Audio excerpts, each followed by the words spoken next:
The hall was already too warm, and the air smelled of smoke from the tall iron torches lining the stone walls. Hundreds of pack members stood shoulder to shoulder, their eyes fixed on the raised platform at the front of the room.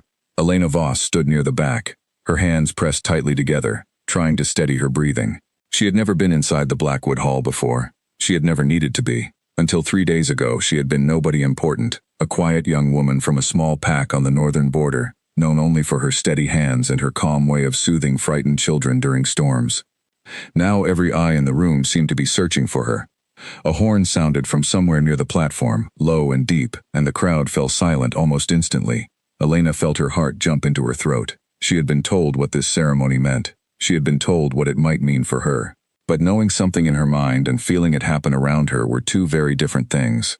The Alpha King of the Blackwood territory, Damian Blackwood, stepped onto the platform. He was tall, broad-shouldered, and moved with the kind of quiet control that made people instinctively lower their voices around him. His dark hair was pushed back from his face, and his eyes, sharp and unreadable, swept across the crowd like he was searching for a weakness in a wall. Elena had heard stories about him her whole life. Some said he was fair and just. Others said he was cold enough to freeze a lake with a single glance. She had never expected to find out which version was true. Beside him stood his personal advisor, a lean man named Edward Hale, who carried an old leather book against his chest like it held the fate of the entire territory inside it. In many ways it did. Every year, on this same night, the Blackwood Pack held what was known as the recognition ceremony. It was said that once every generation, the moon itself would guide an alpha to his true mate, marking her scent so strongly that no wolf in the room could deny the bond once it was spoken aloud. For years, Damian had stood through this ceremony without incident, watching candidate after candidate step forward and be dismissed with a simple shake of his head. The people had begun to whisper that perhaps their king would never find his match, that he was destined to rule alone. Nobody expected tonight to be any different. Elena certainly hadn't. She had only traveled to Blackwood territory because her packmate, a cheerful young woman named Clara Hunt, had begged her to come along for the yearly gathering. Clara loved the noise, the music, the chance to see wolves from packs she would never otherwise meet. Elena had come because saying no to Clara was almost impossible, and because, if she was honest with herself, she had been curious to see the famous Alpha King everyone talked about with a strange mixture of fear and admiration. She had not expected to be pulled into the ceremony at all, but an hour earlier, one of the king's guards, a stern-looking older wolf, had approached her in the crowded courtyard outside the hall and told her, without any explanation, that she was required to attend the recognition rites personally. Elena had laughed at first, certain it was some kind of mistake. Nobody laughed back. Now here she was, standing in a hall full of strangers, waiting for whatever was about to happen. The Alpha King raised a hand, and the room grew even quieter, if that was possible. Edward Hale stepped forward and began to speak in the formal, ceremonial tone reserved for nights like this one. Tonight, under the light of the full moon, we gather once more to witness the ancient bond between an alpha and his true mate, should the moon choose to reveal her. Elena felt Clara's hand find hers in the crowd and squeeze gently, a silent reminder that she was not entirely alone in this unfamiliar place. She squeezed back, grateful for the small comfort. The bond, once recognized, cannot be hidden, Edward continued. It calls to the wolf within, stronger than any command, older than any law we have written. Let the moon speak. A hush fell so complete that Elena could hear her own pulse in her ears. Damian Blackwood stepped to the very edge of the platform, his gaze sweeping across the sea of faces below him. Elena had seen him do this every year in the stories people told, scanning the crowd out of duty rather than hope, expecting nothing. But this time, his eyes stopped. They stopped on her. For one impossible second, Elena thought she had imagined it. She glanced behind her, certain he must be looking at someone else, someone standing just past her shoulder, but there was no one there. When she turned back, the Alpha King was still staring directly at her, and something in his expression had changed. His jaw had tightened, his shoulders had gone rigid, as though he had just been struck by something he could not explain. A murmur rippled through the crowd like wind moving through tall grass. People began turning to look at where the king was looking, trying to follow his gaze, trying to understand what had caused their unshakable alpha to suddenly look so unsettled. "Step forward," Edward Hale said, his voice carrying easily through the silence, though even he sounded slightly surprised by the turn of events. "Let the moon confirm what has already been seen." Elena's whole body went cold. She looked at Clara, silently pleading for some kind of explanation. But Clara's eyes were wide, with the same shock reflected back at her. "Me?" Elena whispered, though she already knew the answer. The guard who had brought her here appeared at her side again, gently but firmly guiding her forward. The crowd parted, wolves stepping aside to let her pass, their eyes following her with open curiosity. Elena had never felt more exposed in her entire life. Every step toward that platform felt like walking across thin ice, each one bringing her closer to something she did not understand and could not stop. When she reached the base of the platform, she looked up at the Alpha King, and for the first time, she saw something flicker behind his controlled expression. It was there and gone so quickly she almost convinced herself she had imagined it. Recognition, perhaps even something close to wonder. "Alpha King Damian Blackwood," Edward Hale said formally. "Do you recognize this woman as the one chosen by the moon to stand beside you?"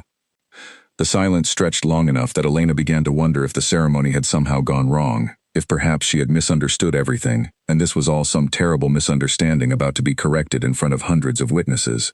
Then Damian spoke, his voice low but carrying easily across the hall. "Yes." The single word landed like a stone dropped into still water, sending ripples of astonished whispers through the crowd. Elena felt her knees weaken beneath her, though whether from relief, shock, or something else entirely, she could not say. Clara, somewhere behind her, let out a small gasp of delighted disbelief. Elena Voss, a quiet healer's assistant from a small border pack, had just been recognized in front of the entire Blackwood territory as the mate of their Alpha King. She should have felt joy.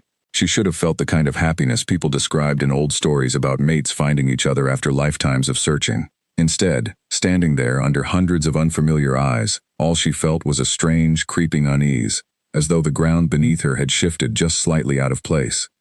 She glanced up at Damian again, searching his face for some sign of warmth, some confirmation that this moment meant what everyone around her seemed to believe it meant.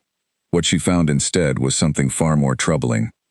Behind his controlled expression, hidden just beneath the surface where only someone standing this close might catch it, Elena saw fear. Not fear of her, not fear of the bond itself. Fear of something else entirely, something she could not name, something that made the powerful Alpha King standing above her look, for just a fraction of a second, like a man trapped between two impossible choices. Near the back of the hall, half hidden in shadow beside one of the great stone pillars, a tall, silver-haired man watched the proceedings with narrowed eyes. His name was Victor Kane, Alpha of the neighboring Kane territory, and he had traveled to Blackwood Lands that night for reasons that had nothing to do with celebration. When Damian Blackwood's recognition of Elena rippled through the crowd, Victor's expression did not shift into surprise or joy like everyone else's. Instead, something cold and calculating settled behind his eyes, and he turned to murmur something quiet to the wolf standing beside him, a broad-shouldered enforcer named Felix Grant. Felix nodded once, his gaze fixed on Elena with an intensity that would have unsettled her had she noticed it, but she did not notice. She was too overwhelmed by everything happening on the platform above her, too caught up in the storm of emotions crashing through her, to sense the quiet danger gathering in the shadows behind her. Edward Hale raised his hands to call for order, as the crowd's excited murmuring grew louder, threatening to spiral into full celebration before the ceremony had even properly concluded. "Let it be known," he announced, "that tonight, under the light of the full moon, the bond has been recognized. Tomorrow, at midday, the formal acceptance shall take place before the full council of pack leaders." Elena barely heard the rest of his words. Her attention was fixed entirely on Damian, who had not moved from his place at the edge of the platform, who had not reached for her hand or offered her any of the customary gestures that were supposed to follow a successful recognition. Instead, he stood utterly still, staring down at her with an expression she could not read, one that made her stomach twist with a nervousness she could not explain. "Alpha," Edward said quietly, leaning close enough that only Damian could hear him. The customary words, "The people are waiting." Damian's jaw tightened almost imperceptibly. For a moment, Elena was certain he was going to step down from the platform, take her hand, and speak whatever traditional words were expected of him in this moment. Instead, he simply turned, without a single word to her, and walked back toward the doors behind the platform, disappearing from view entirely. The hall fell into confused silence. Clara pushed her way to Elena's side, gripping her arm tightly. "What just happened?" she whispered. "Why did he leave?" Elena had no answer. She stood frozen at the base of the platform, hundreds of eyes now shifting from confusion to something closer to concern, watching her the way people watch a scene they suspect is about to turn into something far more painful than what they had gathered to celebrate. Edward Hale cleared his throat, forcing his voice into something resembling calm authority. The formal acceptance will take place tomorrow, as announced. Please, everyone, return to your celebrations. But the celebration had already curdled into something uncertain and strange. Elena felt Clara guide her gently away from the platform, back through the crowd that now watched her with open curiosity rather than admiration, whispering behind raised hands as she passed. Outside, the night air was sharp and cold against her flushed skin. Elena pressed a hand against the stone wall of the hall, trying to steady herself, trying to make sense of everything that had happened in the span of a few impossible minutes. Elena, Clara's voice was gentle but firm. Talk to me. Are you all right? I don't know, Elena admitted, her voice barely above a whisper. I don't understand what just happened in there. One moment he says yes in front of everyone, and the next he just leaves, without a word. Clara chewed her lip, clearly searching for something reassuring to say, and coming up empty. Maybe it's just tradition. Maybe there's some part of this we don't know about. Elena wanted to believe that. She wanted very badly to believe that the strange fear she had seen flicker across the Alpha King's face meant nothing at all. That tomorrow's formal acceptance would proceed exactly as everyone expected. That she would somehow settle into this new, impossible role that had been thrust upon her without warning. But some quiet, instinctive part of her, the same part that had always been good at sensing when a frightened child's fever was about to break or worsen, told her that something was deeply wrong. That the fear she had seen in Damien's eyes was not simple nervousness.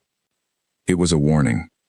Inside the hall, behind a heavy wooden door that led to the private council chambers, Damien Blackwood stood with both hands braced against a long stone table, his head bowed, his breathing ragged in a way none of his people had ever witnessed. Edward Hale entered quietly behind him, closing the door with a soft click that still seemed to echo far too loudly in the tense silence of the room. You recognized her, Edward said carefully. I know what I did, Damien answered, his voice tight. The moon does not lie, Alpha. If she is your true mate, then… I know what the moon says. Damien straightened, turning to face his advisor, and for the first time that night, the mask of calm control he wore so effortlessly in front of his people cracked completely. Do you understand what tomorrow means, Edward? Do you understand what happens the moment I stand before the council and formally accept her? Edward's expression grew grave. Victor Kane. Victor Kane, Damien repeated, the name coming out like something bitter. He has spent the last 2 years searching for any weakness he could use against this territory. Any leverage, any thread he could pull to unravel everything my father built before me. He dragged a hand through his dark hair, something raw and exhausted bleeding into his usually composed features. And tonight, the moon just handed him exactly what he has been looking for. You don't know that Victor would. I saw him in the crowd tonight, Edward, standing exactly where he could watch every second of that ceremony. He already knows.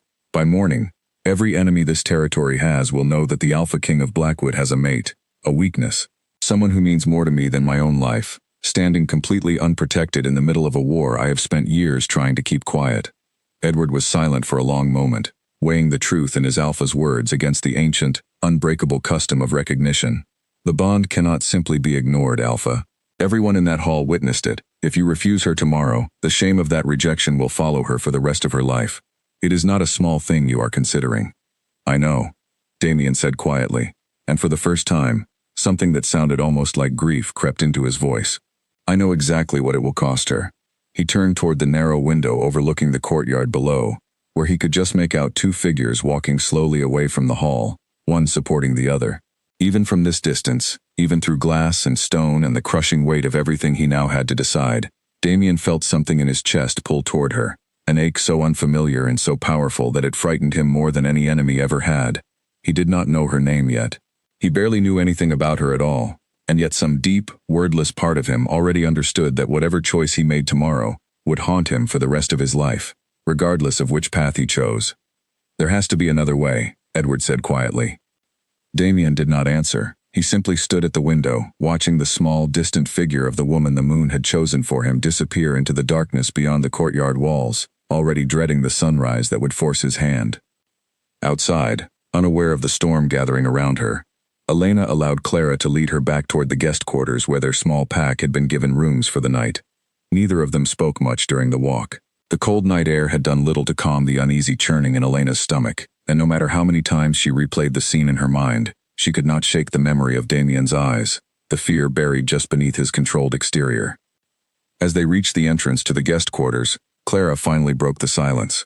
"Whatever happens tomorrow," she said softly, "you are not facing it alone. I promise you that." Elena managed a small, grateful smile, though it did little to ease the tight knot of dread sitting heavy in her chest. She thanked Clara quietly and made her way to the small room she had been given, sitting on the edge of the narrow bed long after the candle beside her had burned low. Tomorrow, at midday, the formal acceptance would take place before the full council. Tomorrow, everything would either fall into place or fall apart entirely. Elena had no way of knowing which it would be, but as she finally lay down and closed her eyes, waiting for a sleep that refused to come easily, she could not shake the feeling that whatever tomorrow brought, her life was about to change in ways she was not prepared for, in ways that had nothing to do with the fairy tale beginnings she had always imagined for herself. Somewhere beyond the guest quarters in the quiet dark of his private chambers, Damian Blackwood sat awake as well, staring at nothing, caught between duty, fear, and a bond he had never asked for but could no longer deny existed. Morning would come far too soon for either of them. The council chamber was colder than the great hall had been the night before, its high stone ceilings and narrow windows giving the room a hushed, tomb-like quality despite the crowd gathered inside it. Elena stood near the center of the chamber, flanked by Clara on one side and an unfamiliar pack elder on the other, her hands clasped so tightly together that her knuckles had gone pale.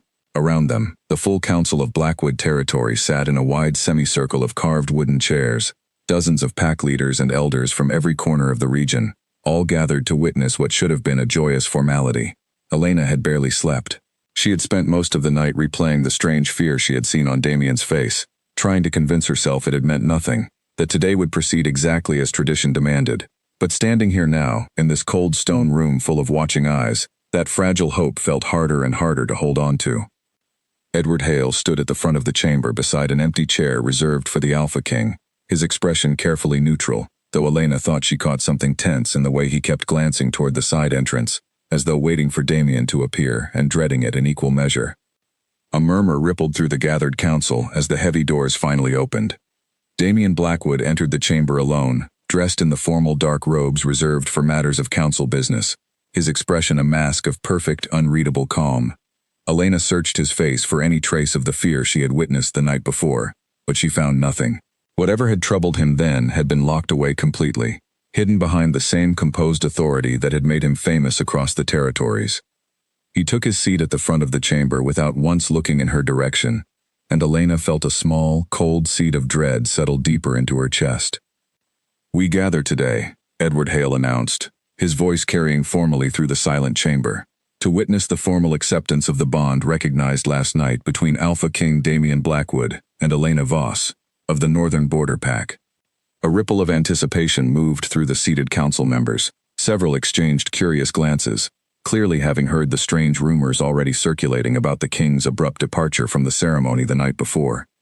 "Alpha," Edward continued, turning toward Damian, "the moon has spoken. The bond has been witnessed. Do you accept Elena Voss as your true mate, before this council and before your people?" Elena held her breath. Beside her, she felt Clara's hand find hers again, squeezing gently in silent support. Damian rose slowly from his chair. For a long moment, he said nothing at all, his gaze fixed somewhere just past Elena's shoulder, refusing to meet her eyes directly. The silence stretched long enough that several council members began to shift uncomfortably in their seats.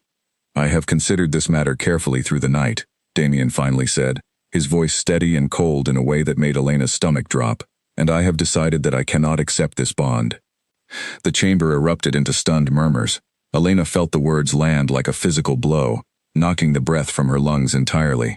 She had prepared herself for many possible outcomes overnight, but never this one. Never such a flat, public denial delivered with such chilling composure. "Alpha," Edward said quietly, clearly startled despite whatever private conversation they had shared the night before. "The bond has already been witnessed by the entire pack. To reject it now, before the full council." "I am aware of what rejecting it means," Damian interrupted, his voice hardening further. He finally turned to look directly at Elena, and whatever warmth she thought she had glimpsed in his eyes the night before was gone entirely, replaced by something distant and unyielding. "Elena Voss is not suited to stand beside an Alpha King. She comes from a border pack with no standing, no training in matters of territory or council law, no experience in anything beyond tending to minor injuries and frightened children. Whatever the moon may have decided, I will not bind the future of this entire territory to someone unprepared to carry its weight." Elena felt the room tilt slightly around her. She had known, distantly, that rejection was possible. She had read stories about it, heard whispered accounts of other unfortunate wolves who had been recognized and then dismissed for one reason or another. But nothing had prepared her for the reality of hearing those words spoken aloud, in front of hundreds of strangers, by the very man the moon itself had chosen for her. "You cannot simply," Clara started to say, stepping forward with her chin lifted in outraged defense of her friend. But Elena caught her arm, holding her back with a small shake of her head. Whatever pride Elena had left, she intended to keep it intact, even now. "Is that truly your decision, Alpha?" Edward asked quietly, giving Damien one final searching look, as though offering him a last chance to reconsider. "It is," Damien said, his voice flat and final. "Let the council record that I formally reject the bond recognized last night. Elena Voss is free to return to her pack, with my apologies for any inconvenience this ceremony has caused her." Inconvenience. The word struck Elena harder than anything else he had said. Months of quiet whispers would follow her now, stories of the border pack girl who had been chosen by an alpha king and then discarded like something inconvenient, something not worth the trouble of keeping. Around the chamber, the assembled council members exchanged uneasy glances, several of them clearly torn between sympathy for Elena and reluctance to challenge the authority of their alpha king in such a public setting. A few of the older pack elders murmured quietly among themselves, shaking their heads at what many clearly viewed as an unusual and troubling decision. Elena felt hundreds of eyes turn toward her, waiting to see how she would respond, whether she would break down in tears, whether she would beg the Alpha King to reconsider, whether she would simply crumble under the weight of such a public humiliation. She refused to give any of them that satisfaction. Straightening her spine, Elena lifted her chin and forced her voice to remain steady, though it took every ounce of composure she possessed to keep it from shaking. "Thank you for your honesty, Alpha King Blackwood," she said, the words coming out clearer and calmer than she had thought possible. "I would rather know your true feelings now than discover them later, after such a bond had already been formalized in every other way." A few surprised murmurs rippled through the council at her composed response. Even Edward Hale's carefully neutral expression flickered slightly with something like admiration. Damien's jaw tightened almost imperceptibly, something flashing behind his eyes too quickly for Elena to name before it vanished entirely beneath his controlled exterior. "The council will provide travel arrangements for your return journey," he said, his voice noticeably less steady than it had been moments before. "You have my apologies for the disruption this has caused." Elena said nothing further. She simply nodded once, formally, the way she had seen other wolves do in situations requiring dignity above all else, and turned to walk out of the chamber without waiting to be dismissed. Clara hurried after her, casting one final, furious glance back at the Alpha King, before following her friend through the heavy chamber doors. The moment the doors closed behind them, shutting out the low murmur of shocked council voices, Elena's careful composure finally cracked. Her knees buckled slightly, and she caught herself against the cool stone wall of the corridor outside, pressing a trembling hand over her mouth to keep from making any sound. "Elena." Clara's voice was thick with barely contained anger and grief on her friend's behalf. "That was disgusting. How could he do that in front of everyone after recognizing you himself just last night?" Elena did not answer immediately. She stood pressed against the cold stone, breathing slowly, deliberately, and by keep the tears building behind her eyes from spilling over in a hallway where anyone might walk past and see. "I don't know," she finally whispered. "I don't understand any of this." Behind the closed chamber doors, the council session continued in low, uncertain murmurs, several elders clearly troubled by the unusual public nature of the rejection, though none dared voice open criticism of their Alpha King's decision. Edward Hale remained near the front of the chamber, watching Damien with an expression caught somewhere between disappointment and quiet understanding, the only person in the room who knew the true reason behind such a cruel-seeming choice. Damien sat back down slowly in his chair, his hands gripping the carved wooden armrests hard enough that his knuckles had gone white. He did not look toward the chamber doors where Elena had disappeared. He did not allow himself to. If he looked, if he let himself see her walking away, he was terrified of exactly how badly his resolve might crumble. Outside, in the quiet corridor, Elena finally allowed herself a single shaking breath, wiping quickly at her eyes before any tears could fully fall. Clara wrapped an arm around her shoulders, guiding her gently away from the chamber doors and toward the courtyard beyond, where at least the open sky might offer some small relief from the crushing weight of the humiliation she had just endured. "We should leave as soon as possible," Elena said quietly, once they had reached the relative privacy of the courtyard. "I don't want to stay here a moment longer than necessary." Of course, Clara agreed immediately. I'll have our things packed within the hour. As Clara hurried off to arrange their departure, Elena remained alone in the courtyard for a moment, staring up at the pale midday sky, trying to steady the storm of emotions churning inside her. Shame, confusion, a strange, aching grief for something she had barely even had the chance to want before it was taken away from her. And beneath all of it, quiet but persistent, a small voice that refused to be silenced no matter how firmly she tried to reason it away. Something about all of this still did not make sense. She thought again of the fear she had glimpsed on Damien's face the night before, the way his composed expression had cracked just slightly in that unguarded moment before he disappeared from the ceremony. That was not the expression of a man who genuinely believed her unworthy or unprepared. That had been something else entirely. But whatever the truth behind his decision, Elena reminded herself firmly, it changed nothing about what had just happened. He had rejected her, publicly and completely, in front of the very council whose respect and support she would have needed for the rest of her life had things gone differently. Whatever private reasons might exist behind that choice, the public consequences remained exactly the same. She would return home. She would rebuild whatever pieces of her life remained scattered after this strange, painful interruption, and she would do her best to forget that, for one brief, impossible night, she had believed herself chosen by something greater than her own quiet, ordinary existence. Near the edge of the courtyard, hidden partially behind a low stone wall, Felix Grant watched Elena's solitary figure with quiet, calculating interest, his earlier orders from Victor Kane still fresh in his mind. The rejection had been unexpected, an interesting complication to whatever plans his alpha had been forming. Felix straightened and made his way quietly toward the courtyard's outer gate, eager to deliver this new information to Victor as swiftly as possible. Whatever game was unfolding within Blackwood territory, it had just become significantly more interesting. By early afternoon, Elena and Clara had gathered their belongings and joined a small group of travelers preparing to depart Blackwood lands for the long journey back toward their own border pack. Elena kept her eyes fixed straight ahead as they passed through the outer gates, refusing to look back at the towering hall where her brief, humiliating moment of false hope had unfolded. She did not see Damien Blackwood watching her departure from a high window overlooking the courtyard, his hands braced against the stone sill, his composed mask finally slipping now that no one remained to witness it. She did not see the raw, unguarded grief written plainly across his features as her small figure grew smaller and smaller against the horizon, disappearing finally beyond the tree line that marked the edge of his territory.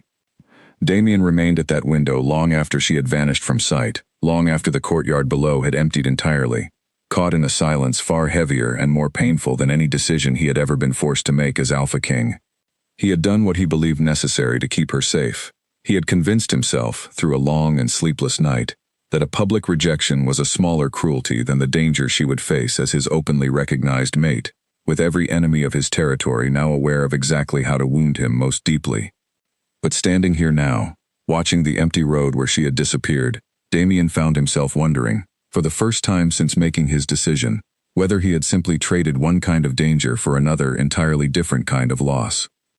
The journey back to the northern border pack took 3 full days, and Elena spent most of it staring out at the passing countryside, saying little, eating even less. Clara rode close beside her the entire way, occasionally attempting quiet conversation about anything other than what had happened at Blackwood Hall, though the silence between her attempts always grew heavier than before. On the second night of their journey, as their small group made camp beside a shallow river, Elena finally spoke about it directly for the first time. "Everyone will know by the time we get home," she said quietly, staring into the low campfire crackling in front of her. "Word travels faster than we do." Clara did not try to argue the point. She simply reached over and squeezed Elena's hand. "Then let them know," she said firmly. "You did nothing wrong. You stood in that chamber with more grace than most people could manage in a lifetime. If anyone should feel shame over what happened, it should be him, not you." Elena managed a small, tired smile, grateful for her friend's fierce loyalty even if it did little to ease the ache still sitting heavy in her chest. "I keep trying to understand it," she admitted. "Why recognize me at all, in front of everyone, only to reject me the very next morning?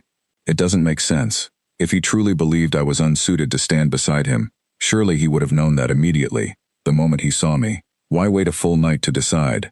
"Maybe he's simply a coward," Clara said bluntly. "Some people panic when faced with real commitment. Maybe the weight of what recognition means finally settled on him overnight, and he decided it was easier to blame you than admit his own fear." It was a reasonable explanation, and Elena turned it over carefully in her mind. testing whether it fit comfortably against everything she had witnessed. But she kept returning to that single unguarded moment on the platform, the flicker of fear she had seen cross his face just before he recognized her. Fear that had appeared before any decision about rejection had even been made. That fear had not looked like simple panic over commitment. It had looked like something closer to dread, the kind of expression someone wore when confronted with a genuine threat rather than an inconvenient responsibility. She said none of this aloud to Clara, uncertain of how to explain a feeling she could not fully justify even to herself. Instead, she simply nodded, allowing her friend's explanation to stand as the more sensible one, even if some quiet part of her refused to fully accept it. They reached the northern border pack late on the third day, the familiar wooden gates and modest stone houses a welcome sight after the strange, painful days behind them. Word had indeed traveled ahead of them, exactly as Elena had feared. As their small group passed through the village center, she noticed the way conversations paused, the way heads turned to watch her pass with expressions ranging from open pity to poorly hidden curiosity. Elena kept her chin lifted and her pace steady, refusing to let the weight of so many watching eyes bow her shoulders. She had promised herself, standing in that cold council chamber, that she would not give anyone the satisfaction of watching her crumble. She intended to keep that promise for as long as it took to rebuild whatever life remained for her here. Her family's modest home sat at the edge of the village, near the healer's cottage where her mother had worked for decades before passing the responsibility on to Elena. Her father greeted her at the door with a tight, worried embrace, having clearly already heard the news through whatever channels village gossip traveled fastest. "I'm all right," Elena told him quietly, before he could ask, sensing the question hovering just behind his concerned expression. "I would rather not discuss it tonight if that's all right." Her father nodded, respecting her wishes, though the concern in his eyes remained plain to see. Elena retreated to her small room at the back of the house, grateful for a few hours of solitude after days spent maintaining careful composure in front of others. Sitting on the edge of her familiar bed, surrounded by the modest belongings that had made up her entire world, before the recognition ceremony had briefly, impossibly upended everything, Elena allowed herself a rare moment of quiet grief. Not for the loss of a bond she had barely had the chance to understand, but for the strange, unsettling knowledge that some part of what had happened remained unresolved, some piece of the puzzle still hidden from her entirely. She did not cry. She had promised herself she would not after managing to hold herself together through the humiliating walk out of that council chamber. Instead, she simply sat quietly, breathing slowly, allowing the ache in her chest to exist without trying to force it away entirely. The following morning, Elena rose early, exactly as she always had, and made her way to the healer's cottage to resume her usual work.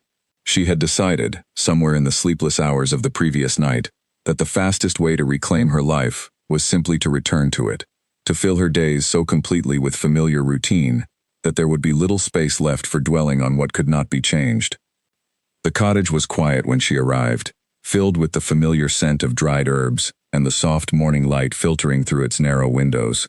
Elena busied herself organizing supplies, checking on the small handful of patients who required regular attention, allowing the steady rhythm of familiar work to settle something restless inside her. By mid-morning, however, word of her return had clearly spread through the village, and a small trickle of visitors began appearing at the cottage door, some with genuine ailments requiring attention, others with only thinly disguised curiosity about the young woman who had briefly been recognized by an Alpha King. Elena handled each visitor with the same calm professionalism she had always shown, refusing to indulge the curious questions some attempted to ask, redirecting every conversation firmly back toward whatever genuine need had brought them to her door. It was exhausting, in a way that had nothing to do with physical labor, but she found a strange comfort in maintaining such firm boundaries, in reclaiming at least this small piece of control over how her story would be discussed within her own community. Clara visited during a brief lull in the afternoon, bringing a small basket of fresh bread from the village baker as an excuse to check on her friend's well-being. "How are you holding up?" Clara asked, settling onto a low stool near the cottage's worn wooden counter. "Better than I expected," Elena admitted, and found, somewhat to her own surprise, that the words were mostly true. "Keeping busy helps. It gives me less time to think about everything." "That's good," Clara said, though her expression remained carefully watchful, clearly gauging whether her friend's composure was genuine or simply another layer of careful performance for the benefit of anyone watching. "I mean it," Elena said gently, catching the concern in her friend's eyes. "I'm not going to pretend what happened didn't hurt. It did, more than I know how to properly explain, but I refuse to let it define the rest of my life. I have work here. People who depend on me. That matters more than whatever happened at Blackwood Hall. Clara reached over and squeezed her hand warmly. I'm proud of you, she said simply. Not everyone could face something like that with the kind of grace you've managed. Elena offered a small, genuine smile in return, grateful beyond words for her friend's steady presence through everything that had happened. Whatever confusion remained about the true reasons behind Damien Blackwood's public rejection, whatever quiet ache still lingered in her chest when she allowed herself to think too long about that unguarded flicker of fear she had witnessed on the platform, Elena had made her decision. She would move forward. She would rebuild her ordinary quiet life, filled with meaningful work and genuine friendship, and she would allow whatever strange chapter had briefly interrupted it to close completely, without further examination. That evening, as the sun began to set behind the distant hills, Elena walked slowly back toward her family's home, feeling, for the first time since the ceremony, something close to genuine peace settling over her exhausted mind. Whatever had happened at Blackwood Hall, whatever unexplained fear had flickered behind an Alpha King's carefully controlled expression, it belonged to a life she had never truly been meant to have. She did not yet know that hundreds of miles away, in a private chamber overlooking an empty courtyard, that same Alpha King sat awake through another long, sleepless night, tormented by a decision he had made to protect her, wondering if he had made the right choice at all. She did not yet know that the danger he had sacrificed so much to shield her from had already begun quietly stirring, drawn by rumors of a rejected mate now living unprotected, far from the walls of any territory strong enough to guard her. For now, Elena walked home beneath a darkening sky, allowing herself to believe, if only for one quiet evening, that the strangest chapter of her life had finally come to its close. She had no way of knowing it had only just begun. 3 nights before the recognition ceremony had ever taken place, in a private chamber deep within Blackwood Hall, Damien Blackwood had received a message that would quietly reshape everything that followed. The message had arrived by way of a trusted scout, folded tightly and sealed with plain wax, carrying no official mark that might identify its origin to anyone who intercepted it along the way. Edward Hale had been present when Damien read it, watching his Alpha's expression shift from mild curiosity to something far darker within the span of a few silent seconds. What does it say? Edward had asked, though something in Damien's stillness already suggested the answer would not be a welcome one.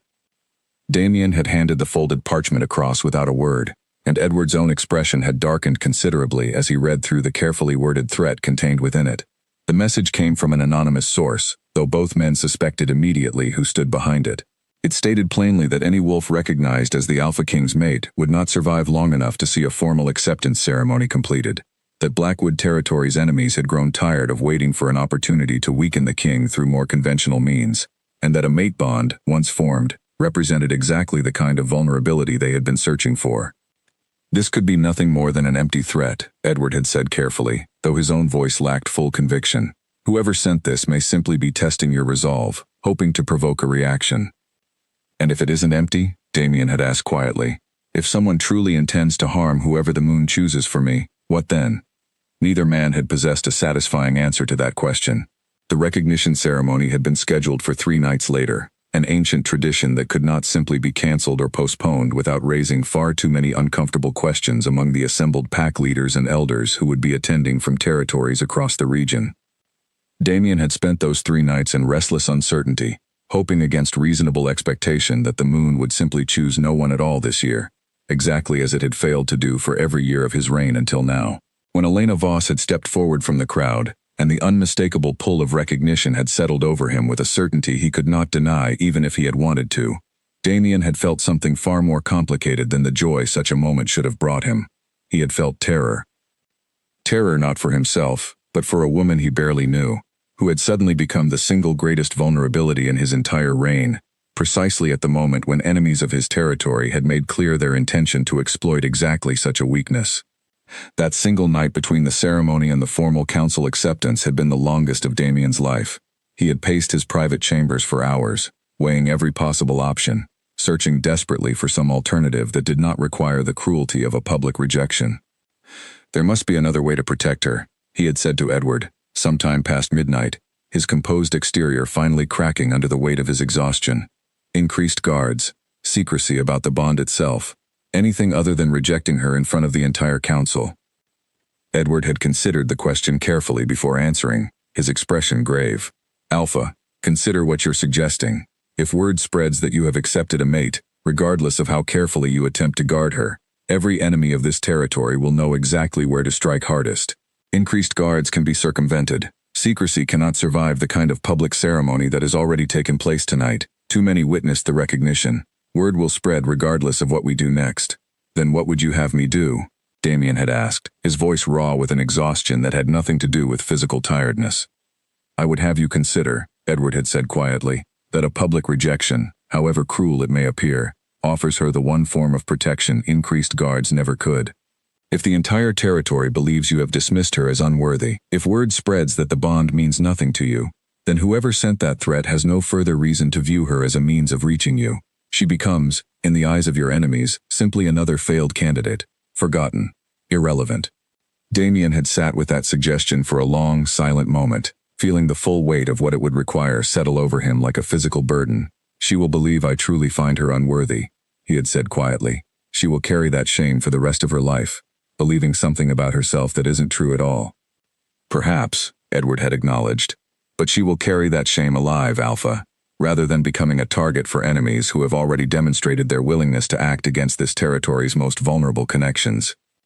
The choice, laid out so plainly, had offered no comfort at all, only the grim understanding that whatever path Damien chose would carry real and lasting consequences for a woman who had done nothing to deserve any of it. He had made his decision sometime in the final hours before dawn, staring out at the same courtyard where, less than a day later, he would watch Elena's small figure disappear beyond the tree line entirely. He would reject her, publicly and completely, sacrificing whatever brief happiness the recognition might have promised in exchange for whatever safety such a rejection could provide. It had felt, in that moment, like the only truly selfless choice available to him. It had not made delivering that rejection any easier. Standing before the full council the following morning, watching Elena's composed, dignified response to words designed to wound her as deeply as possible, Damien had come closer to abandoning his entire plan than he would ever admit to anyone, even Edward. Something about the quiet strength in her expression, the way she had refused to crumble beneath such deliberate cruelty, had made him wonder, for one brief and dangerous moment, whether he was making a grave mistake. But he had held firm, delivering the rejection exactly as planned, watching her walk away with a composure that had somehow made the entire situation feel even more unbearable than if she had wept openly in front of the assembled council. In the days following her departure, Damien had thrown himself entirely into the practical business of ruling his territory, using the demands of council meetings and border negotiations to keep his mind occupied and away from thoughts he had no right to entertain any longer. He had arranged, quietly and without drawing attention to the effort, for a trusted scout to periodically confirm that Elena had returned safely to her border pack and remained unharmed. Felix Grant's movements, unbeknownst to Damien at the time, had already been noted by his own network of scouts, though the full extent of Victor Kane's interest in the situation remained frustratingly unclear. Whether the rejection had successfully convinced Victor that Elena represented no meaningful threat to exploit, or whether it had simply delayed some larger scheme already in motion, Damien could not say with any certainty. "Any further word from Kane territory?" Damien asked Edward one evening, several days after Elena's departure, as the two men reviewed a stack of border reports in the quiet privacy of the council chamber. "Nothing definitive," Edward admitted. "Victor Kane's movements remain difficult to track with any real precision, but there has been no indication of renewed interest in Elena Voss since the rejection took place. If our hope was to convince him she holds no further value as a target, it appears, for now, to have succeeded." Damien had allowed himself a small measure of relief at those words, though something heavy and unresolved still sat uncomfortably in his chest whenever he allowed himself to think too long about the woman he had so publicly discarded. "She hates me now," Damien said quietly, more to himself than to Edward. "Every person in that council chamber believes I found her unworthy. She has no way of knowing the truth. That was always the price of this choice," Edward said gently. "You knew that when you made it." "I know," Damien admitted. "Knowing it does not make it easier to accept." Edward studied his Alpha carefully for a long moment before speaking again. "Alpha, may I ask something honestly?" Damien nodded, giving his permission with a small gesture. "Do you regret the choice you made?" Damien was quiet for a long time, staring down at the stack of reports in front of him without truly seeing any of the words written across them. "I regret that it was necessary," he finally said. "I do not regret keeping her safe, whatever the cost to my own reputation, or to her opinion of me. But I find myself wondering, more often than I would like to admit, Whether there might have been some other way, some path I failed to consider that would not have required such deliberate cruelty. There may not have been, Edward said quietly. Sometimes the only choices available to us are difficult ones, Alpha. That does not mean they were the wrong choices. Damien said nothing further, though the weight of Edward's words settled uneasily over him regardless. He had made his decision, and he intended to live with its consequences, however heavily they continued to press against his conscience in the quiet hours, when the demands of ruling a territory no longer offered sufficient distraction. What he did not yet know, what none of them yet suspected, was that Victor Kane's apparent lack of interest in Elena following the rejection was not evidence that his scheme had failed entirely.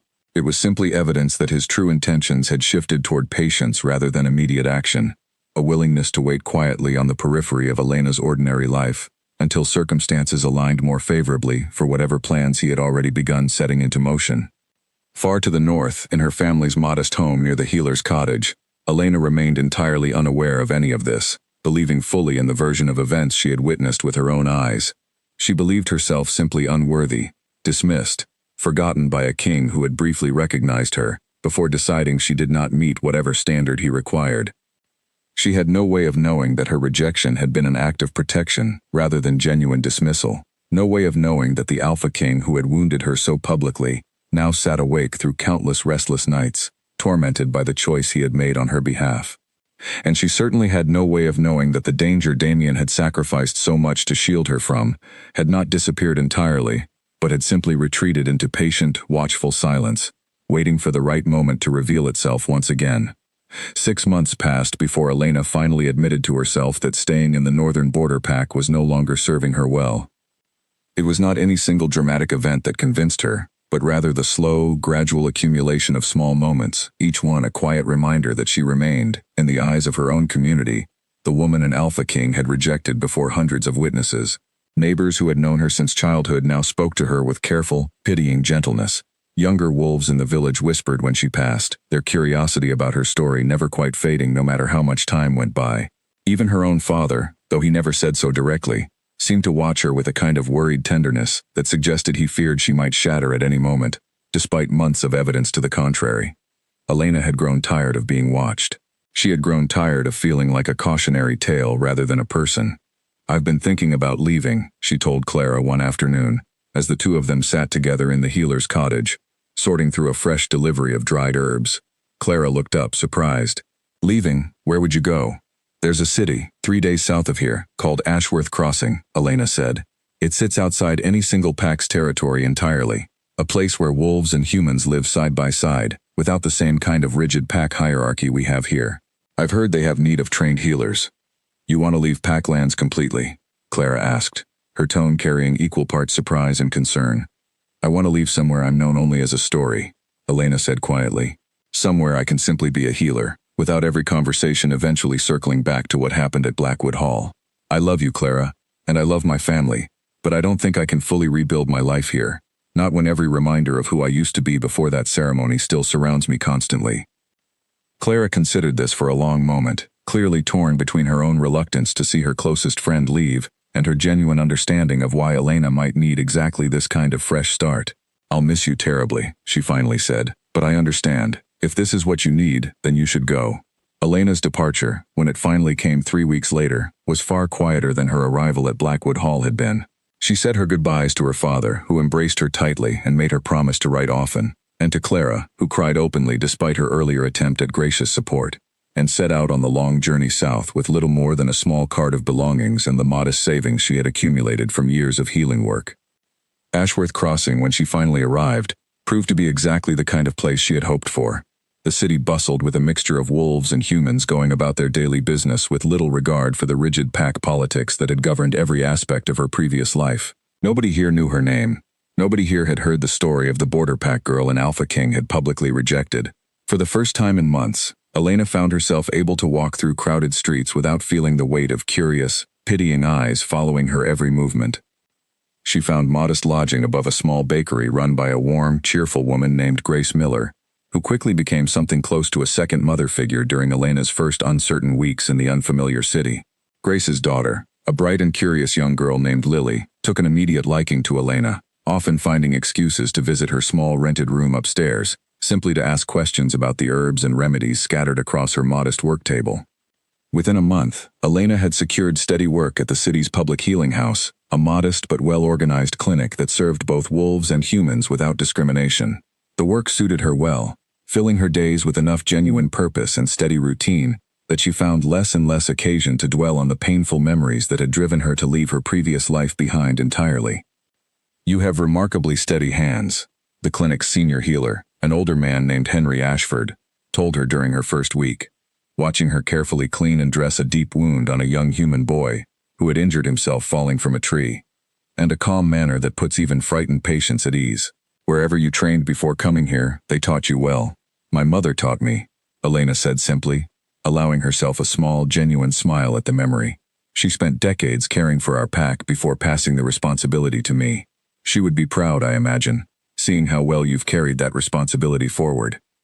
Elena found herself thinking of her mother often during those early months in Ashworth Crossing, wishing she could seek her guidance about everything that had happened, about the strange, unresolved ache that still occasionally surfaced when memories of the recognition ceremony crept unbidden into her thoughts. Her mother had passed several years earlier, from an illness the pack healers at the time had struggled to properly diagnose, something that had weakened her steadily over the course of nearly a year before finally taking her entirely. Elena had inherited her mother's healing knowledge, but she had never fully understood the nature of the illness that had claimed her, a gap in her own education that occasionally troubled her quiet moments of reflection. As the months in Ashworth Crossing continued to pass, Elena slowly began to feel something she had genuinely believed lost to her forever, a sense of settled contentment, built not on any grand romantic destiny, but on the steady, meaningful satisfaction of good work and genuine friendship. She grew close with several of her fellow healers at the clinic, spent regular evenings sharing meals with Grace and Lily above the bakery, and slowly began to feel less like a woman defined by a single painful humiliation, and more like simply herself again. Yet even amid this genuine healing, small moments occasionally surfaced that Elena chose, at first, not to examine too closely. Certain days brought a strange, bone-deep exhaustion that no amount of rest seemed to fully resolve. Certain nights, she found herself waking with her heart racing, an unexplainable restlessness settling over her chest that she could not connect to any specific dream or worry. She attributed these small irregularities, when she thought of them at all, to the lingering stress of everything she had endured, trusting that time and continued healing would eventually resolve them entirely. "You look tired again," Grace observed one evening, setting a warm cup of tea in front of Elena as she sat at the small table above the bakery. "Are you sleeping well?" "Well enough," Elena said, though even she could hear the uncertainty in her own voice. "I think I've simply been working too many long hours at the clinic lately." Grace studied her carefully for a moment, the kind of thoughtful, motherly attention that made Elena feel both comforted and slightly exposed. "You've seemed tired more often than not these past few weeks. Perhaps you should have Henry examine you properly, just to be certain nothing more serious is troubling you." "I'm sure it's nothing," Elena said, waving away the concern with more confidence than she genuinely felt. "I'll be certain to rest more this coming week." She meant the reassurance sincerely, at least in that moment. She had no reason yet to suspect that the tiredness settling over her more frequently, the strange restlessness disturbing her sleep, the occasional dull ache that seemed to settle deep in her chest without any clear physical cause, might be connected to something far more significant than simple overwork. She had, after all, spent months successfully building a genuinely contented life for herself in Ashworth Crossing, far from the pain of Blackwood Hall, far from the rejection that had once threatened to define her entirely. Whatever small irregularities occasionally troubled her body, she reasoned, they were surely nothing more than the lingering echoes of a difficult chapter she had already successfully left behind. She had no way of knowing, as autumn settled fully over Ashworth Crossing, and her days continued to fill with meaningful work and genuine friendship, that a bond broken through rejection rather than natural fading carried consequences far more serious than simple emotional grief. She had no way of knowing that the quiet exhaustion beginning to settle over her was not born from overwork at all, but from something far deeper, something connected to the very nature of the recognition she had experienced that night at Blackwood Hall, something that would eventually demand far more of her than she currently understood. For now, she simply continued forward, grateful for the steady, contented life she had managed to build for herself, unaware that time itself was quietly working against her in ways she had not yet begun to comprehend. Back in Blackwood territory, the months following Elena's departure had passed for Damien in a blur of council meetings, border negotiations, and the endless, grinding responsibilities that came with ruling a territory as large and politically complicated as his own. To any outside observer, the Alpha King appeared exactly as capable and composed as he always had, handling disputes between neighboring packs with the same firm, measured authority that had earned him respect throughout the region since taking his father's place years earlier. Only Edward Hale, working closely beside him through countless long nights of council business, noticed the subtle changes that had settled over his Alpha since the recognition ceremony. Damien smiled less often. He lingered longer in silence during meetings that required no particular urgency, his attention occasionally drifting somewhere distant before he caught himself and refocused with visible effort. He worked later into the evenings than strictly necessary, as though reluctant to return to the quiet emptiness of his private chambers, where fewer distractions existed to occupy his restless mind. "You should rest more, Alpha," Edward told him one evening, several months after Elena's departure, finding Damien still bent over border reports long after most of the territory's other officials had retired for the night.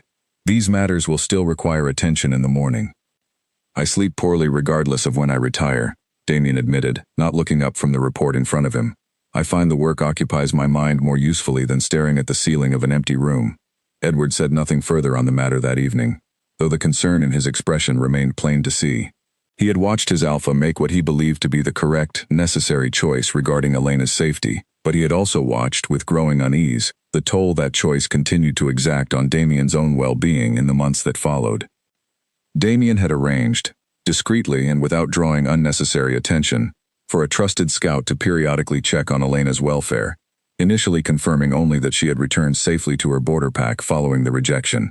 When word reached him, several months later, that she had left her family's pack entirely and relocated to the independent city of Ashworth Crossing, Damien had felt a complicated tangle of emotions he struggled to properly untangle.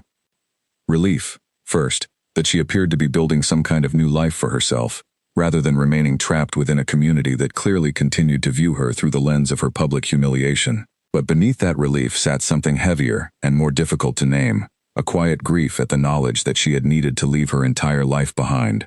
Her family, her friends, everything familiar, because of a choice he alone had made on her behalf, without her knowledge or consent.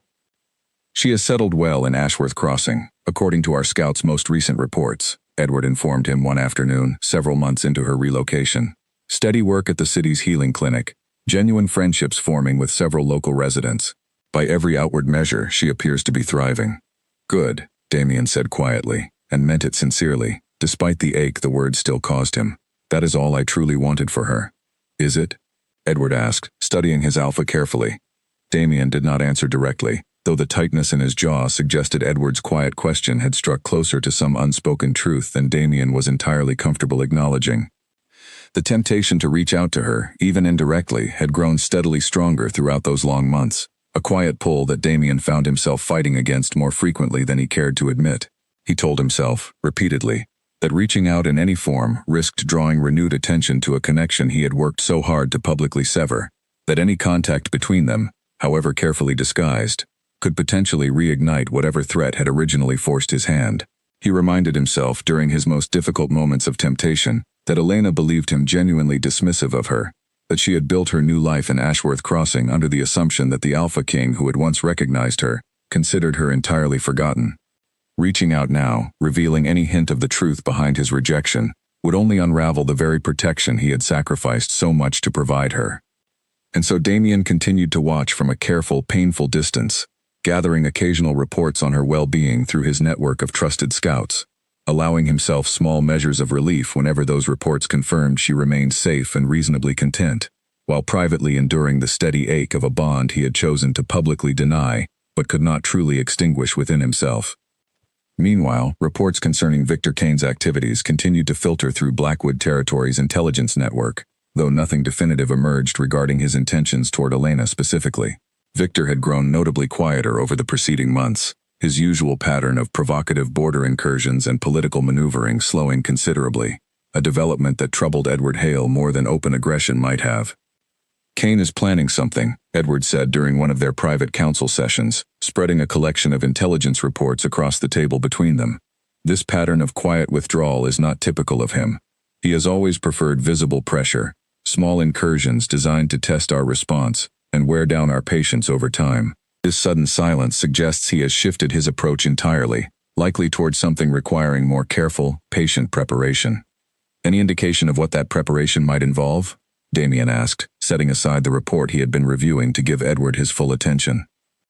Nothing definitive, Edward admitted, but given his earlier interest in the recognition ceremony, given the way his enforcer was observed watching Elena's rejection with such particular attention, I would be cautious about assuming his interest in her has faded entirely, simply because no immediate action has followed. Damien felt his earlier relief curdle into renewed unease at Edward's words. You believe he is simply waiting. I believe patience is often more dangerous than impatience when dealing with someone as calculating as Victor Kane, Edward said gravely.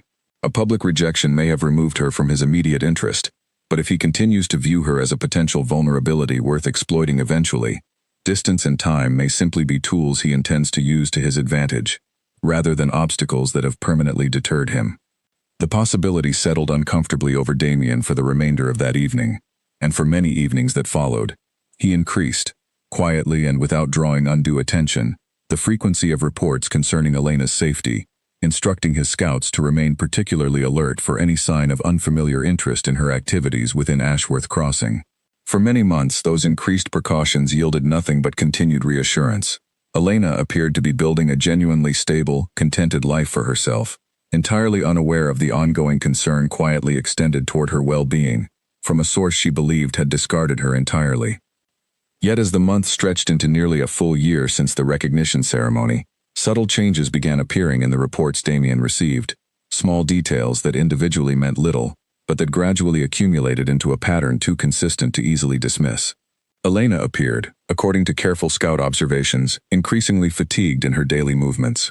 She had been observed resting more frequently during her work at the healing clinic, something notably out of character for a woman previously known for her tireless dedication to her patients.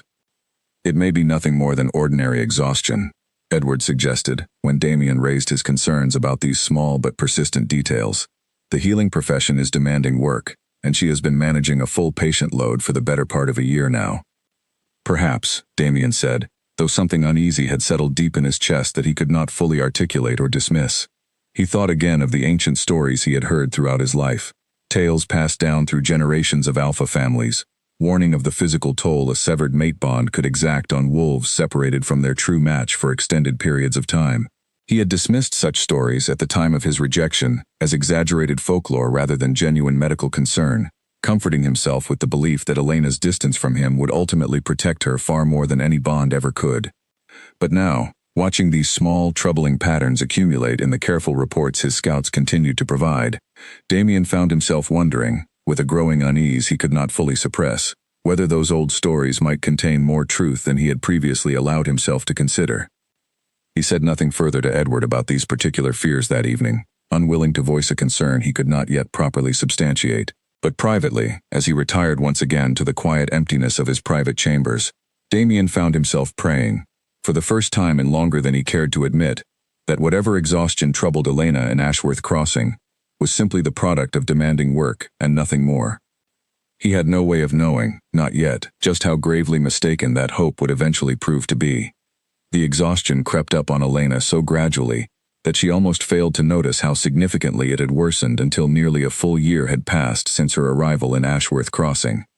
At first she had attributed the persistent tiredness to simple overwork, exactly as she had told Grace during their earlier conversation above the bakery. She had reduced her hours slightly at the healing clinic, made a deliberate effort to sleep earlier each evening, and for a brief period, these small adjustments seemed to help. But as the months continued to pass, the exhaustion returned, deeper and more persistent than before, accompanied now by a strange, hollow ache that settled somewhere deep in her chest and refused to fully dissipate, no matter how much rest she attempted to give herself. You need to let Henry examine you properly, Grace insisted one evening, finding Elena resting against the small kitchen table above the bakery, her face notably paler than it had been just weeks earlier. This has gone on too long to keep dismissing as simple tiredness. Elena, too exhausted to summon her usual arguments against the suggestion, finally agreed.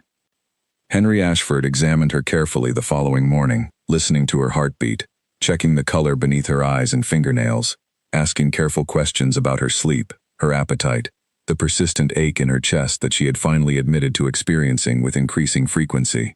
His expression grew steadily more troubled as the examination continued, though he said little until he had finished gathering all the information he needed. "I want to be honest with you," Henry finally said, setting aside his instruments and studying Elena with grave concern. "I don't believe what you're experiencing is simple exhaustion from overwork.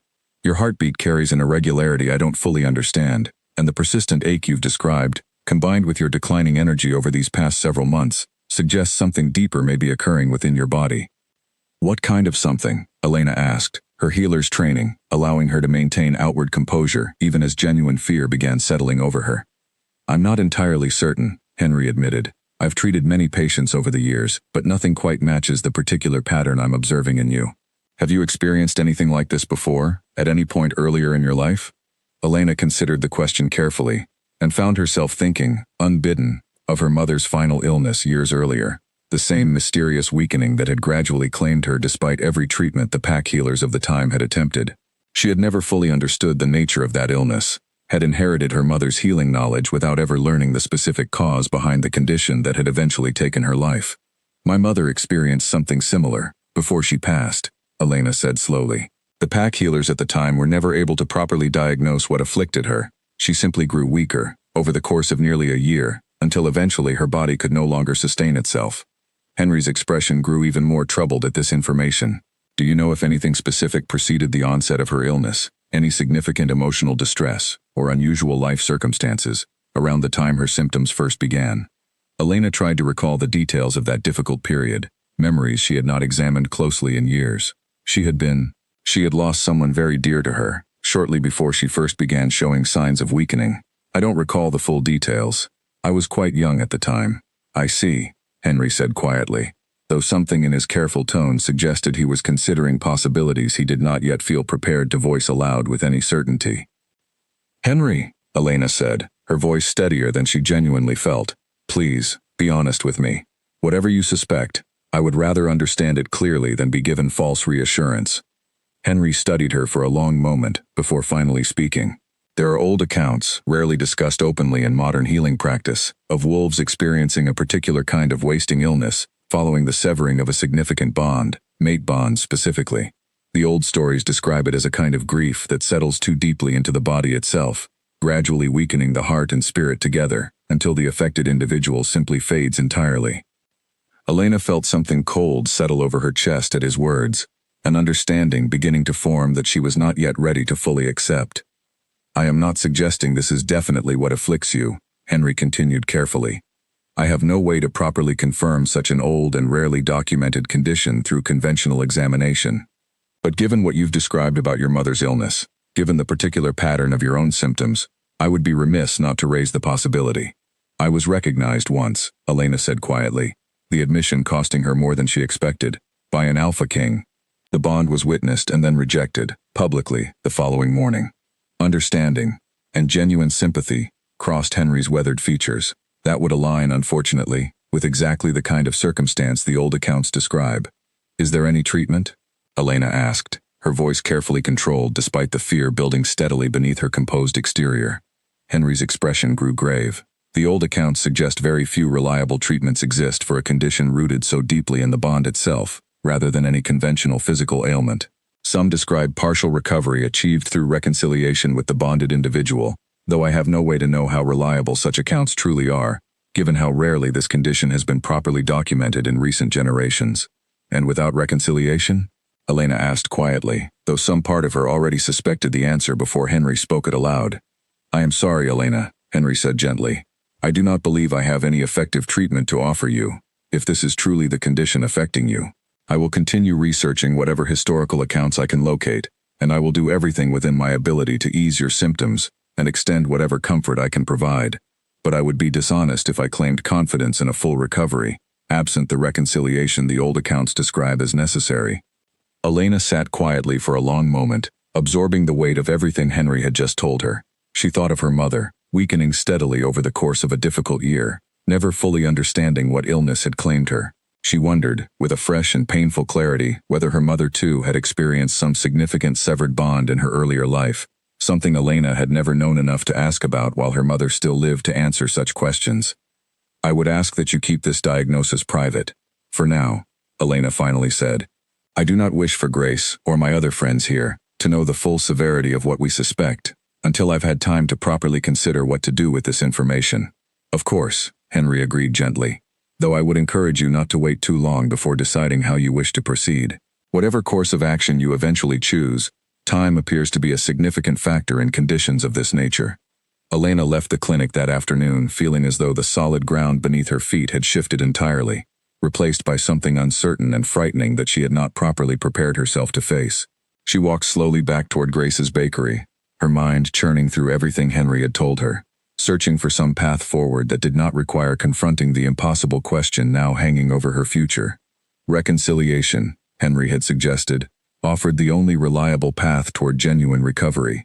But reconciliation would require reaching out to the very man who had publicly rejected her before hundreds of witnesses, the Alpha King who had made unmistakably clear, in front of his entire council, that he considered her unworthy to stand beside him. Elena could not imagine herself making such an approach, could not imagine the fresh humiliation of appearing before Damian Blackwood once again, admitting that the rejection he had delivered so coldly had left her slowly dying, and asking him to somehow reverse a decision he had made with such apparent certainty. Some quiet, stubborn part of her pride refused to consider such a path, even in the face of what increasingly appeared to be a genuine threat to her life. She kept this troubling secret to herself over the following weeks, saying nothing to Grace, or Clara, or anyone else who might worry over her declining condition. She continued her work at the healing clinic as best she could, though her energy continued its slow, steady decline despite every effort Henry made to ease her symptoms through whatever conventional treatments he could devise. She had built, over the past year, a genuinely meaningful life for herself in Ashworth Crossing, filled with steady work and genuine friendship. She had believed, until Henry's grave diagnosis, that she had successfully moved beyond the painful chapter of her rejection entirely. Now, watching her own strength continue its quiet, steady erosion with each passing week, Elena found herself confronting a painful truth she had not been prepared to face. The bond she had believed successfully severed had never truly disappeared at all. It had simply retreated into the deepest parts of her, quietly weakening her from within, exactly as it had apparently done to her mother years earlier, following whatever significant loss had preceded her own eventual decline. Elena did not yet know what she intended to do about this frightening new understanding. But as autumn once again settled over Ashworth Crossing, marking a full year since her rejection at Blackwood Hall, she found herself thinking, more frequently than she cared to admit, of the Alpha King she had left behind, wondering whether he ever thought of her at all, wondering whether he would even care to learn what his rejection had ultimately cost her. Winter arrived early that year in Ashworth Crossing, bringing with it a bitter cold that seemed to settle particularly deep into Elena's weakened body. By the time the first snow fell across the city's narrow streets, she had grown too fatigued to maintain her regular hours at the healing clinic, forced instead to rely on Henry's careful, ongoing treatments, and Grace's steady, devoted care, simply to manage each passing day. She had not told Clara the full truth of her condition, sending only carefully worded letters home that mentioned feeling somewhat under the weather, without revealing the grave severity of what Henry had diagnosed. She could not bring herself to worry her dearest friend with a truth that offered so little hope for genuine recovery, not when there remained nothing practical Clara could do from such a distance to ease the burden. Grace, however, had grown increasingly worried as Elena's condition continued its steady decline, eventually pressing hard enough that Elena finally shared with her the full truth Henry had uncovered months earlier. "There must be something that can be done," Grace insisted, sitting beside Elena's bed in the small room above the bakery, her expression fierce with determination despite the tears gathering in her eyes. "Some treatment, some path forward we haven't yet considered." "Henry has tried everything within his knowledge," Elena said gently, her voice weaker now than it had been even a few weeks earlier. "The old accounts he's managed to locate all point toward the same conclusion. Reconciliation with the one who severed the bond offers the only reliable path toward recovery." "Then we must find a way to arrange that," Grace said firmly. "Whatever pride stands between you and this Alpha King, surely it matters less than your very life." Elena managed a small, tired smile at her friend's fierce loyalty, though something heavier than simple pride kept her from fully embracing such a straightforward solution. "It isn't only pride, Grace. Even if I could somehow overcome my own reluctance and travel to Blackwood territory, even if I could somehow gain an audience with the very man who publicly declared me unworthy before his entire council, what would I even ask of him? That he simply reverse a decision he made with such apparent conviction, because doing so happens to be saving my life? I cannot imagine any version of that conversation that does not end in fresh humiliation, without any guarantee it would even successfully reverse whatever damage has already been done." Then let us at least try, Grace pressed gently. I could arrange transportation. I could accompany you, if you wished it. You need not face him alone. Elena considered her friend's kind offer carefully, feeling the genuine weight of gratitude for such devoted support, even as she continued to weigh whether such a journey made practical sense given her rapidly declining strength. In the end, it was a conversation with Henry, several days later, that finally convinced her the journey itself carried too much risk to reasonably attempt. I must be honest with you, Henry said gently, during one of his regular visits to check on her condition. Your body has weakened considerably these past weeks. I do not believe you currently possess the strength required for such a long and demanding journey. Even setting aside whatever uncertainty exists regarding whether such a reconciliation would even be possible to arrange, let alone successful in reversing your condition. Then what would you have me do instead? Elena asked quietly.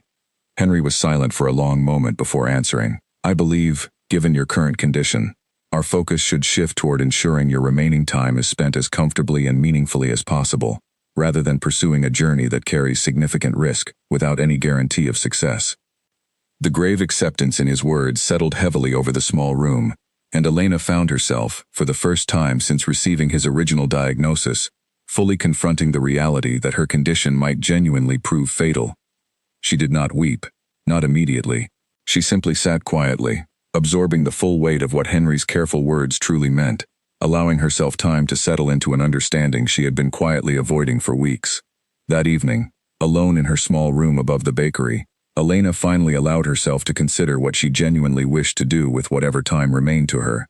She thought of her father, still waiting patiently for her regular letters home, unaware of the true severity of her declining health. She thought of Clara, her dearest friend, who deserved far more honesty than Elena had thus far provided her. She thought of Grace and Lily, who had welcomed her so warmly into their small family, despite having no obligation to do so. And she thought finally and inevitably of Damian Blackwood, the Alpha King who had recognized her before hundreds of witnesses and then rejected her just as publicly the following morning, the man whose choice, whatever its true motivation, had ultimately led her to this quiet room where she now sat contemplating her own mortality. She still did not fully understand why he had made the choice he had. She had spent countless hours, over the preceding year, turning the mystery over in her mind, searching for some explanation that made sense of his apparent cruelty. She had never arrived at any satisfying answer. But sitting now with the genuine possibility of her own death settling over her, Elena found that whatever anger and hurt she had carried toward him throughout the past year had gradually softened into something closer to simple, quiet acceptance. Whatever his reasons, whatever pain his rejection had ultimately caused her, she found she no longer wished to carry bitterness toward him into whatever time remained for her. She decided, that evening, to write him a letter. Not a letter demanding explanation, or pleading for reconciliation, or accusing him of the harm his choice had caused her. Simply a letter offering the honest truth of everything she had experienced since that painful morning in the council chamber, and the genuine forgiveness she had slowly, quietly arrived at in the months that followed. It took her several days to find the strength to properly compose it, writing only brief sections at a time as her limited energy allowed. She wrote of her initial devastation following the rejection, honest about the pain such a public humiliation had caused her. She wrote of her decision to leave her family's pack entirely, of the genuine contentment she had eventually found in Ashworth Crossing, building a new life filled with meaningful work and true friendship. She wrote, carefully and without bitterness, of Henry's eventual diagnosis, of the slow illness that had gradually claimed her strength over the preceding months. And finally, she wrote of her forgiveness. She did not know, and never would know, the true reasons behind his rejection, but she had come to believe in her final weeks that carrying forward anger and resentment served no meaningful purpose, that whatever pain his choice had caused her, she preferred to release it entirely rather than allow it to color whatever time remained to her. She thanked him, in her final lines, for the strange and unexpected gift his rejection had ultimately provided her, however painful its origin. She had discovered, in the year following that public humiliation, a strength and independence she might never have found had she remained safely within the familiar boundaries of her previous life. She had built genuine friendships, found meaningful purpose in her work, and come to understand herself far more completely than she ever had before standing on that platform at Blackwood Hall. She closed the letter simply, wishing him continued wisdom and strength in his ongoing role as Alpha King, and expressing genuine hope that whatever burdens accompanied his position might rest more lightly upon him in the years ahead. When she had finally finished, Elena sealed the letter carefully and called for Grace, who arrived quickly, her expression already anticipating the gravity of whatever request Elena intended to make. "I need you to promise me something," Elena said quietly, holding the sealed letter carefully in her weakened hands. "Anything," Grace said immediately, her voice thick with barely contained emotion. "This letter is meant for the Alpha King of Blackwood Territory," Elena explained. "I would ask that you ensure it reaches him, but only after I have passed, not before. I do not wish for him to receive it while there remains any possibility of misunderstanding my intentions as some final plea for reconciliation. I simply want him to know, eventually, that whatever pain his choice caused me, I found my way to genuine peace regardless." Grace's eyes filled with tears as she accepted the sealed letter with trembling hands. "I promise you, Elena, whatever you ask of me, I will see it done faithfully." "Thank you," Elena said softly, feeling a genuine measure of peace settle over her for the first time in many difficult weeks. Whatever remained of her time now, however brief it might prove to be, she had finally released the last significant burden weighing upon her heart. She did not know, as she settled back against her pillows that evening, exhausted but strangely at peace, that hundreds of miles away, in a private chamber overlooking a familiar courtyard, an Alpha King had just received troubling new reports regarding her rapidly declining health. Reports that had finally convinced him the time had come to abandon caution entirely and seek her out himself, regardless of whatever risk such an action might carry. The report reached Damien on a bitterly cold evening, delivered by a trusted scout who had traveled through worsening winter weather to bring word directly, rather than risk any delay through slower, indirect channels. Damien read through the carefully written account twice, his expression growing steadily more ashen with each passing line. Elena Voss had grown gravely ill, according to the scout's careful observations, gathered through discreet inquiries within Ashworth Crossing. She had been confined to her bed for several weeks now, her condition worsening steadily despite the best efforts of the city's senior healer. The scout's report included, almost as an afterthought, a detail that struck Damien with far greater force than anything else contained within it. Elena's condition, according to whispered accounts circulating quietly among her closest friends, appeared connected to the lingering effects of a severed mate bond, a wasting illness the local healer had apparently identified through old, rarely referenced accounts of similar cases. Damien sat frozen at his desk for a long moment after finishing the report, the weight of understanding crashing over him with devastating clarity. The old stories he had dismissed as mere folklore, the warnings about severed bonds and their physical toll on separated wolves, had proven entirely, tragically true. His rejection, the choice he had made to protect her from Victor Kane's potential threat, had instead become the very thing slowly killing her. "Edward," Damien said, his voice unsteady in a way that immediately drew his advisor's full attention from across the chamber. "I need you to arrange transportation to Ashworth Crossing immediately, tonight, if possible." Edward crossed the room quickly, reading the troubled report Damien extended toward him with growing alarm as he absorbed its contents. "Alpha, the journey to Ashworth Crossing takes the better part of 3 days, even traveling swiftly, in this weather, with the roads as treacherous as they currently are." "I am aware of the difficulty," Damien interrupted, already rising from his chair, his earlier composure entirely abandoned. "I do not care what difficulty stands between myself and reaching her. I have spent the past year believing my rejection kept her safe from harm. I have just learned that same rejection has instead been slowly killing her, exactly as those old stories warned it might. I will not spend one more day sitting comfortably in this territory while she suffers alone, believing herself genuinely unwanted, when the truth is entirely the opposite." Edward studied his Alpha's determined expression for a long moment, before nodding firmly. "I will arrange the fastest possible transportation. We can depart within the hour." The journey to Ashworth Crossing proved every bit as difficult as Edward had warned. The winter roads treacherous with ice and heavy snowfall that slowed their progress considerably despite Damien's fierce insistence on maintaining the swiftest possible pace throughout. He slept little during those 3 grueling days of travel, his mind consumed entirely by fear that they would arrive too late, that whatever time remained to correct his terrible mistake had already run out entirely. "We are close now," Edward said, on the morning of the 3rd day, as the outline of Ashworth Crossing's modest walls finally became visible through the swirling snow ahead of them. "Perhaps another hour of travel remains." Damien said nothing in response, his entire focus fixed on the distant city walls, willing their horses forward with an urgency that bordered on desperation. When they finally arrived within the city itself, Damien wasted no time on formal introductions or careful diplomatic protocol, instead pressing his scout for immediate directions toward wherever Elena currently resided. The scout led them quickly through the narrow, snow-covered streets toward a modest bakery near the city's eastern quarter, where a small, worried-looking woman stood outside. Clearly having received word of their approach through some earlier message the scout had managed to send ahead. Grace Miller studied Damien's approaching figure with an expression that carried far more complicated emotion than simple relief at his arrival. Damien dismounted quickly, his heart pounding with a fear he had never experienced in all his years as Alpha King. "Please," he said, his voice rough with exhaustion and dread. "I need to see her. I understand if you have every reason to refuse me such a request, given everything I have done, but I am begging you regardless." Grace's expression softened slightly at the genuine desperation evident in his words, though something heavy and sorrowful remained clearly visible behind her careful composure. "You are too late," she said quietly, and Damien felt the words land like a physical blow, driving the breath entirely from his lungs. Elena passed 3 days ago, peacefully, in her sleep, surrounded by those of us who had come to care for her deeply during her time here. Damien stood frozen, the words refusing to fully register despite their unmistakable clarity.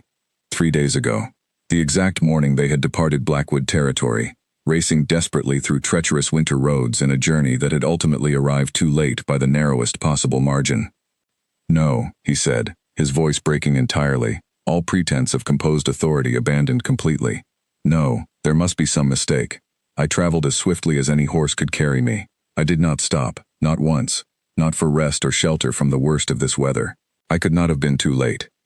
"I am so sorry," Grace said, and genuine sympathy softened her earlier guarded expression, as she witnessed the raw devastation overtaking the powerful Alpha King standing before her. "She spoke of you, in her final weeks. Not with anger, as you might expect, but with a peace I confess I struggled to fully understand at the time." Damien's hands trembled as Grace's words settled over him, each one another small blow against whatever remaining composure he had managed to maintain throughout the desperate journey south. "She spoke of me? She left something for you," Grace said quietly, reaching into the folds of her apron and withdrawing a carefully sealed letter, worn slightly at its edges from having been kept close throughout the preceding days. "She asked that it reach you only after she had passed, believing it important that you understand her intentions, carried no expectation of reconciliation, only whatever peace she had managed to find regarding everything that happened between you." Damien accepted the sealed letter with hands that shook visibly, staring down at his own name written across its surface in Elena's careful, familiar handwriting. A handwriting he had glimpsed only once before, in a brief formal document she had been required to sign, following her original recognition at Blackwood Hall. "Might I have somewhere private?" he asked quietly, his voice barely above a rough whisper, "to read this?" Grace led him gently into a small, quiet room at the rear of the bakery, closing the door softly behind her to grant him whatever privacy he required. Edward remained outside, understanding without needing to be told that this moment belonged entirely to his grieving Alpha, and to the woman whose memory he had traveled so desperately, and ultimately so fruitlessly, to reach in time. Alone finally, in the quiet privacy of that small room, Damien Blackwood, Alpha King of one of the most powerful territories in the region, a man who had never once wept before his assembled people, despite every hardship his position had required him to endure, broke the seal on Elena's final letter with trembling hands. He read her words slowly, deliberately, absorbing every careful sentence she had composed during her final weakening weeks. He read of her initial devastation following his public rejection, honest and unflinching in its description of the pain his choice had caused her. He read of her decision to rebuild her life entirely in Ashworth Crossing, of the genuine contentment and purpose she had discovered there, despite everything that had originally driven her to leave her previous life behind. And finally, he read her forgiveness. Somewhere in the middle of that final section, reading her carefully composed words of genuine peace and gratitude toward the very man whose choice had ultimately cost her everything, Damien Blackwood's composure finally shattered entirely. He sank slowly onto the small wooden chair positioned beside the room's narrow window, the letter trembling in his hands, and wept. He wept for the choice he had made, believing it necessary to protect her, never understanding the terrible cost it would ultimately exact. He wept for the year of quiet suffering she had endured, believing herself genuinely rejected and unwanted, never knowing the truth of his fear and desperate attempt to shield her from danger. He wept for the journey he had made too late, arriving in Ashworth Crossing mere days after she had already passed beyond his reach entirely. And he wept, most painfully of all, for her final, undeserved gift of forgiveness, offered so freely to a man who had never had the chance to properly explain himself, who had never told her the truth of his own tormented reasoning, who would now carry the full weight of that unspoken truth for the remainder of his life, without ever having the chance to share it with the one person who deserved to hear it most. Outside the small room, Edward Hale stood quietly beside Grace, both of them listening to the muffled sounds of the Alpha King's grief, with expressions of genuine sorrow. He never stopped caring for her, Edward said quietly, more to himself than to Grace. Not for a single day since that ceremony. Whatever cruelty his rejection appeared to represent, it was never born from genuine indifference. Grace studied him carefully, absorbing this new understanding of everything that had transpired. Then why did he never simply tell her the truth? Because he believed with everything in him that protecting her required the sacrifice of both her trust and his own peace, Edward said quietly. I fear he will carry the weight of that choice for the rest of his life, regardless of whatever good intentions originally motivated it.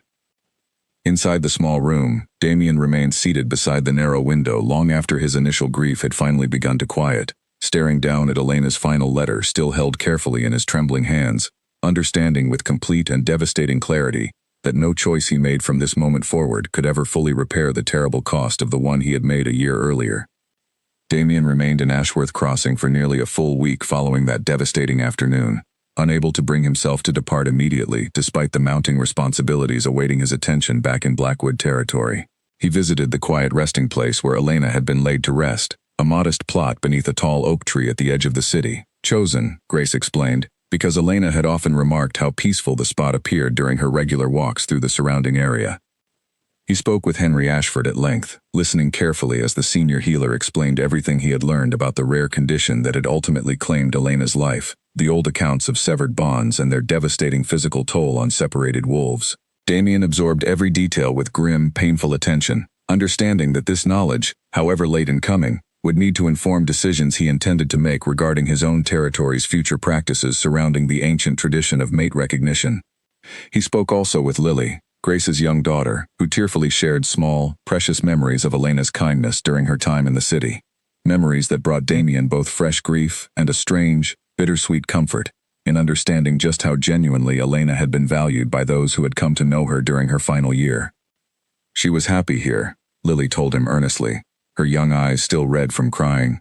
Even at the end, even when she was too tired to get out of bed most days, she always smiled when I visited her. She told me once that she didn't regret anything that had happened to her, that everything, even the sad parts, had helped her become exactly who she wanted to be. Damien found himself deeply moved by the young girl's simple, honest words, understanding perhaps more clearly than ever before the genuine strength and grace Elena had carried through every difficult circumstance life had presented her. Before finally departing Ashworth Crossing, Damien arranged for a modest but meaningful contribution toward the city's public healing clinic, ensuring Henry Ashford would have expanded resources available for treating future patients, and establishing a small ongoing fund specifically dedicated toward researching the rare bond-related conditions that had claimed both Elena and, Damien now suspected, her mother before her. He asked that the fund carry Elena's name, a small but permanent recognition of the woman whose brief time in this city had left such a lasting impression on everyone fortunate enough to know her. The journey back to Blackwood territory felt entirely different from the desperate, urgent race that had carried him south only a week earlier. Damien traveled slowly this time, giving himself space to properly absorb everything that had happened, everything he had learned, everything he now understood he needed to change about how his territory approached matters of recognition and bonding moving forward. Upon his return, Damien called an immediate session of the full council, gathering the same assembled pack leaders and elders who had witnessed his public rejection of Elena more than a year earlier. I have called this session, Damien began, his voice steady despite the grief still weighing heavily upon him, to address a matter of significant importance regarding the ancient tradition of recognition, and to correct a grave injustice I committed before this very council over a year ago. Murmurs of surprise rippled through the assembled council members as Damien proceeded to explain, as clearly and honestly as he could manage, the true circumstances surrounding his rejection of Elena Voss. He spoke of the anonymous threat received prior to the ceremony, of Victor Kane's suspected involvement, of his desperate belief that public rejection offered the only viable protection for a woman who had suddenly, through no choice of her own, become a significant vulnerability within his ongoing territorial conflicts. I believed at the time that I was making the only selfless choice available to me, Damien continued, his voice growing rougher with barely controlled emotion. I did not understand, until it was tragically too late, that severing a recognized bond carries physical consequences far beyond simple heartbreak. Elena Voss did not simply endure my rejection with quiet dignity. She suffered from it, in ways I failed entirely to anticipate, ultimately succumbing to an illness directly connected to the very choice I made believing it would protect her. The chamber fell into stunned, heavy silence as the full weight of Damien's confession settled over the assembled council members. I share this difficult truth not to seek forgiveness. I do not believe I have earned, Damien continued, but because I believe this territory's ancient traditions, surrounding recognition, require reconsideration in light of what I have learned. No wolf should ever again be forced to choose between publicly humiliating an innocent person or exposing them to genuine danger through open acknowledgement of a bond. I am proposing, effective immediately, new protocols allowing for private, controlled announcement of recognition bonds when genuine security concerns exist, protocols that will protect both the safety and the dignity of any future mate this territory might be fortunate enough to have recognized. The council debated Damien's proposed reforms extensively over the following weeks, ultimately adopting new protocols that would forever change how Blackwood territory approached matters of recognition, ensuring that no future mate would ever again face the impossible choice between public humiliation and genuine danger that Elena had been forced to navigate entirely without her knowledge or consent. Damien also turned his full attention toward finally addressing the ongoing threat posed by Victor Kane's territory, working closely with Edward Hale and his most trusted advisors to develop a comprehensive strategy aimed at neutralizing Kane's influence through diplomatic and economic pressure, rather than any approach that risked further loss of innocent life. Through careful negotiation with neighboring territories who shared similar concerns about Kane's increasingly aggressive maneuvering, Damien successfully orchestrated a coordinated response that significantly weakened Kane's political standing throughout the region, effectively neutralizing the threat that had originally forced Damien's desperate, tragic decision regarding Elena. In the months that followed, Damien's approach to ruling his territory shifted noticeably, according to those closest to him. He remained every bit as capable and dedicated to his responsibilities as he had always been, but something in his manner grew gentler, more attuned to the genuine human cost behind every political decision he was called upon to make. He established new support systems for PAC members facing difficult personal circumstances, expanded the territory's healing resources considerably, and made a point of personally reviewing any decision that might require an innocent person to bear significant personal sacrifice for the sake of broader territorial security. "You have changed, Alpha," Edward observed one evening, nearly a year after Damien's devastating journey to Ashworth Crossing, as the two men reviewed routine council business in the quiet privacy of the chamber where Elena's fate had originally been decided.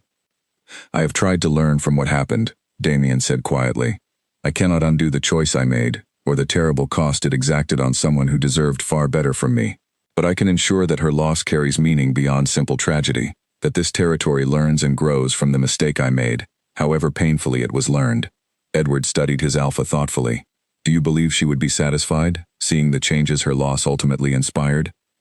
Damien considered the question carefully, thinking of Elena's final letter, still kept carefully preserved in a small wooden box within his private chambers, read and reread countless times over the preceding months, until every carefully composed word had become permanently etched within his memory. "I believe," he finally said, "that she would want exactly this. Not grand monuments or elaborate tributes to her memory, but genuine, meaningful change that ensures no one else suffers as needlessly as she did, through circumstances entirely beyond her control or understanding." Every year, on the anniversary of Elena's passing, Damien traveled personally to Ashworth Crossing, visiting her quiet resting place beneath the tall oak tree, sharing a simple meal with Grace and Lily, who had become something like family to him despite the painful circumstances that had first connected them.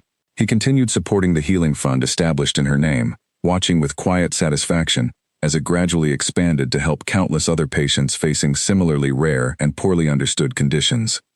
He never remarried and never sought recognition of any further bond, despite gentle suggestions from Edward and other close advisors that his territory would benefit from a properly recognized mate at his side.